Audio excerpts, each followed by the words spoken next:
मैं आज मनुष्य में पाचन क्रिया बताने जा रही हूँ।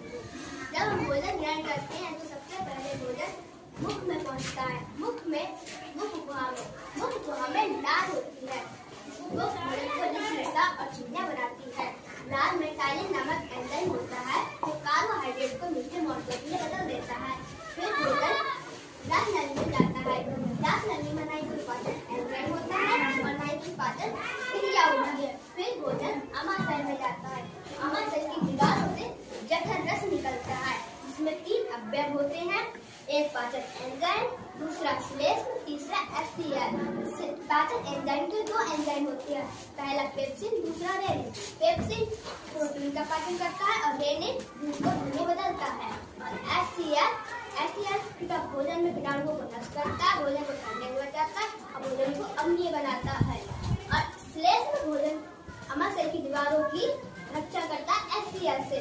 फिर भोजन अमाशय से सीधी छोटी आंत में जाता है। छोटी आंत में पित्ताशय से पित्तरस और अग्नाशय से अग्नाशय रस निकलता है जो प्रोटीन व वसा का पाचन करते हैं। फिर छोटी आंत के भोजन छोटी आंत के अंतिम भाग में पहुंचता है। अंतिम भाग में अम्लीनुमा संरचना होती है जिसे विलाई कहते हैं। विलाई पोषक तत्वों का अवशोषण कर लेती है। फिर भोजन कोशिका में जाता है। कोशिका में रक्त के साथ ऑक्सीजन होती है। जो रक्त पोषक तत्व और रक्त ऑक्सीजन मिलकर ऑक्सीकरण की क्रिया करते हैं जिससे ऊर्जा उत्पन्न होती है। ऊर्जा का प्रयोग जैविक क्रियाओं में करते हैं जैसे खेलने में, कूदने में, दौड़ने में और पढ़ने में। पोषक तत्वों से लेकर ऊर्जा तक निकालने तक की क्रिया को स्वांगीकरण कहते हैं। फिर भोजन बड़ी आंत में पहुंचता है।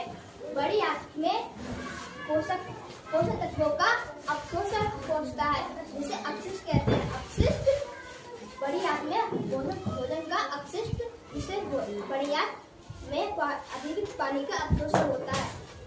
बड़ी आंत से अपशिष्ट मलाशय में पहुंचता है। मलाशय में अपशिष्ट एकत्रित होता है। फिर मलाशय के द्वारा गुदा में पहुंचता है। समय पर गुदा के द्वारा मल शरीर के अंदर से बाहर निकाल दिया जाता है।